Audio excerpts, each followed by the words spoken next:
saprast neko nevar, tāpēc, ka tas personības prāts, viņš saprot it kā, bet viņam jau neaiziet kādu vēl un pēc viņš vispār to klausās. Bet tad viņš nonāk brīdī, ka uz viņu neviens vairs nereaģē. Un viņš atslēdzās, ja viņš tiek atslēgts, pareizāk sakot, ļoti maigā veidā. Mēs ieejam tajā, ko es sauc par portālu, uz soliņu, kā Ekarts Tolle piedzīvoja šo saslēgumu. Vai meditējot, kā piedzīvoja Buda, jo te nav zaudētāji, te ir tikai win-win.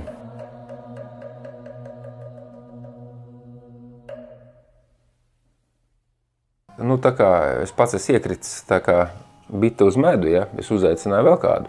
Līdz ar to, ko es tur klusēšu, ja?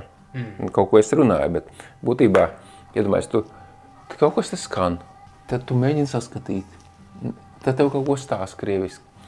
Saprast neko nevar, tāpēc, ka tas personības prāts, viņš saprot it kā, bet viņam jau neaiziet kādu vēl un pēc viņš vispār to klausās. Viņu iznes ārā, jo viņš saprot, ka viņam te nav ko darīt, šitais prāts. Viņš atslēdās, un tad notiek tas savienojums ar to šeit un tagad momentu. Mēs esam izrādījuši labo gribu, mūsu ego, kas ir mūsu personība, ir piekritus tur piedalīt, viņam ir interesanti, viņam pofīgi, viņš tāpat zina, ka viņš pasaules valdnieks, tas ego, ja? Bet tad viņš nonāk brīdī, ka uz viņu neviens vairs nereaģē. Un viņš atslēdzās, ja viņš tiek atslēgts, pareizāk sakot, ļoti maigā veidā, tāpēc, ka nav nekāda eksorcisma, ja? Ir vienkārši kaut kāds strīpiņa zīmēšana, kaut kāda krāsošana, bezjēdzīga, bērnišķīga. Un es idealizēju, protams. Mēs ieejam tajā, ko es saucu par portālu. Portāls nozīmē, ka tas ir tagad stāvoklis. Un mēs, protams, tur neesam iegājuši, mēs pat tās sēžam, bet katrā ziņā mēs esam pavēruši durvis, jo mēs piedalāmies procesā, brīvprātīgi, labprātīgi, piespēju kārtā, un tā enerģija var ienākt. Mēs atrodamies tagad komunikācijā, kura personībai nav saprotams, jo tas, ko mēs sakam, tas, ko mēs daram, ir sekundārs. Bet dēļ tā, ka mēs to daram, mēs esam ļāvuši atslēgties tam prātam, kurš parasti visu zina labāk par pārējiem, un absolūtā komunikācija var plūst caur mums. No šejienes mēs nekad nesaprotam, ko nozīmē šī komunikācija. Cits piemērs, iespējams, tikpat nesaprotams, ir channelings. Ja? Ir tie mēdīji un channelingi. Channelings nozīmē, ka cilvēks, kurš ir, izskatās tāds pats kā pārējie cilvēki, viņš nonāk kaut kādā kontaktā ar pārpasaulīgo. Ar to, ko mēs apzīmējam absolūti, dievs, gars, dievišķās mātes enerģija, kvantfizikā to sauc par zero point energy field, kurā viss ir viens, zero point energy field. Ja? Un tur ir absolūtā zināšana, absolūtā viena patiesība, absolūts vienums un svētums.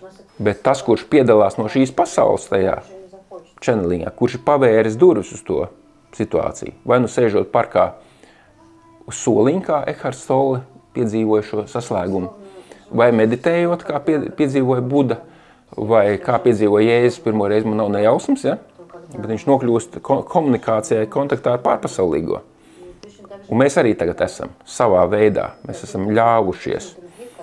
Un tad tas nozīmē, ka tas, kas ir viens, viņš komunicē ar mums neredzamā veidā, tā izskaitā viņš izmanto visu mūsu pasaules domas, vārdus, darbus, rīcības, mūsu sapratnes, lai izmantojot tās, tā enerģija nonāktu arī mums pieņemamā un saprotamā veidā. Šajā gadījumā vārdi.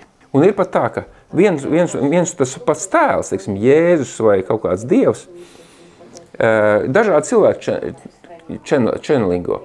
Un kad es to neesmu klausījies, bet man ir viena tāda konkrēta pieredze. Tu klausies vienu, klausies otru un domā, kāds muļķība. Katrs vienkārši izdomā kaut ko un viņš laiž ārā atšķirīgi. Tur nav tas pats, tur nav viens Jēzus, jeb viens kaut kāds tur rā galā. Bet ir jāsaprot, ko? Dievišķums.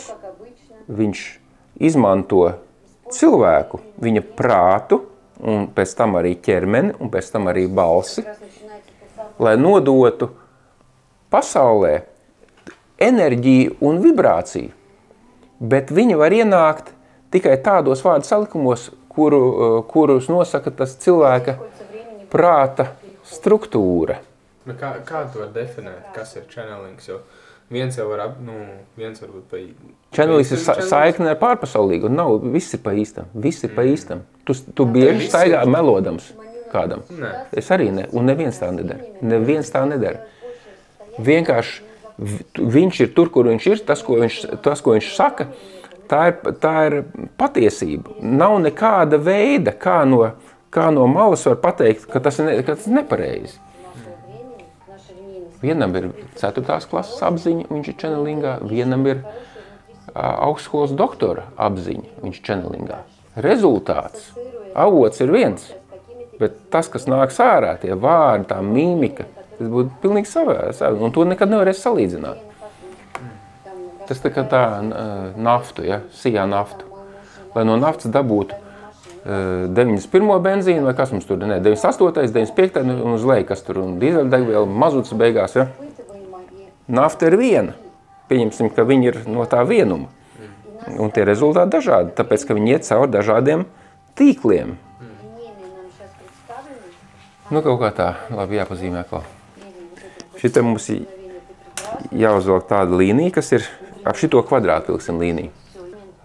Tagad apmēram, skats šitādu gabaliņu, cik tas ir 2 mm apmēram zemāk vienu.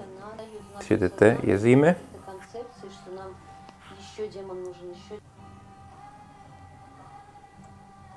Tagad vēl atkāpjamies, vēl pa vienu. Mazu tagad tādu maziņu sūdiņu uztais. Tagad vēl vienu šitādu te mazo tagad. Mums būs 3 līnijas tur apkārt. Šis ir tas, kas tagad notiek, ir simbolisks apzīmējums tādam channelingam. Mēs esam pieslēgušies kaut kam, pa ko mēs neko nesaprotam. Tur tā balss, kas skan, un tas, kas tur tiek darīts, zina to labāk un vairāk. Mēs esam kaut kādā citā agregāta stāvoklī, un mēs tam īpaši nesakojam, bet mēs sakojam tik tālu, cik mēs saprotam. Un mēs tad darām un runājam to, kas mums atnāk. Saprot? Bet būtībā tas nāk caur turieni. Tagad uzzīmē vēl vienu apli. Nedaudz mazāk, ja? Jā. Šitā pieskarās šitiem punktiem. Tā. Nu, šitā centra, šitiem punktiem pieskarās. Ja parādās vēlme apgūt mandala zīmēšanu ideju, nevis to formu, kādā tu esi nokļuvis, ja? To pakaļdarinājumu. Tad ir pasaulē daudz online un klātienes to mandala zīmēšanas pasākumu, kur ir katrs savā tajā līmenī ļoti fantastiski māca mandala zīmēšanu. Ir tādi eksperti, vienkārši neticami. Ja? Latvijā tādi vismaz pāris ir tādi. Tur var ieiet tā, ka tur tā kā rabbit holes, ja? Tu sāc redzēt, kas tas ir, ko zini. Tur ir daudz dažādu veidu, mēs tikai to sievišķu aspektu tagad ņemam. Ja? Tu ver savu, tā kā iekšējo gudrības grāmatu ver vaļā. Katra mandala ir viena laps uz gudrības grāmatā. Vakarā zīmē, no rīt gudrāks. Tādā nozīmē. Ne jau tu kaut ko baigi saproti. Tā transformācija, tu ļauj transformācijai notikt, tāpēc, ka tu to dari. Zemapziņā. Viss zemapziņā tas notiek. Kas notiek? Man kad viņš runā, viņš no vārdiem sāk pierakstīt man. Paskaties. Ko tu jau pieraksti, to, ko es tev saku? Ej, nu nos. Kā tas ieslēdzies ir? Es tādu nebiju redzējis. Jā. Tagad ņemsim, tu ņem savu, tev nopirkt to speciāli. Jā, paldies. Tev tur arī ir tas pats nopirks. Tev var tiek dāvināt, lai šis... Tu man var palīdzēt dzēt. Lai šis mirklis, tā teikt, iemūžinās, kaut kas jābūt kaut kam taustāmam. Ja tu ej pie ministra vai pie priekšnieka tikai pamuldēt, un ja tu viņam neatstāja neko taustām, kad tu izēj pa durvīm ārā, viņš aizmirst. Tāpēc vienmēr vajag rakstiskā formā, lūdzu izsniegt tur to un to, vai lūdzu to. Un tāpēc arī pēc pasākumiem, ja tur nav iedota simboliska dāvaniņa, tāpēc jau ir tie suvenīri. Ja tu atbrauc un tu sūciņas krāji, tu vienmēr zini, tie, kas krāji nopietni, viņi taču zina, tā sūciņa no tās valsts, tā sūciņa no tās valsts. Ko tu krāji? Man ir magnēti, es magnēti vienmēr atvedu. Un nauda arī, nauda, valodas. Nu, kas tu nauda? Es arī krāju naudu. Jā, bet valodas dažāds. Nu, labi. Tagad tā, dzēšam. Skaties. Nu, apmēram, es nemāku pastāstīt, ko dzēšu, tu vienkārši skaties, ko es dzēšu, un tu var dzēst. Šitādas te dzēšana, šitādas te. Šitie iekšpusē šitos te. Tas tāpatās, kad notiek pirms betonēšanas darbiem tiek taisīts tās veidformas, tad tiek ieliets betons. Tās veidformas ir tās daudzās līnijas, viņas ir pa daudz. Tas betons ir tās galvenās formas, kuras mēs, un tās veidnes ir jāizdzēš.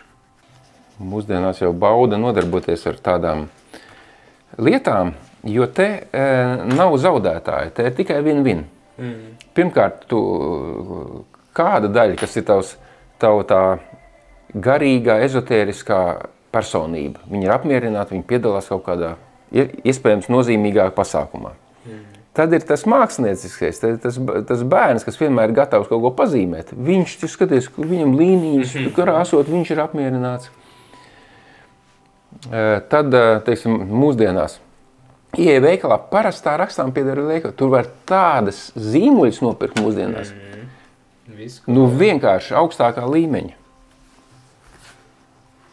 Tā kā tas ir baudīgi vienkārši. Jā, tīpaši tagad es to tik ilgi neesmu darījis, ir interesanti.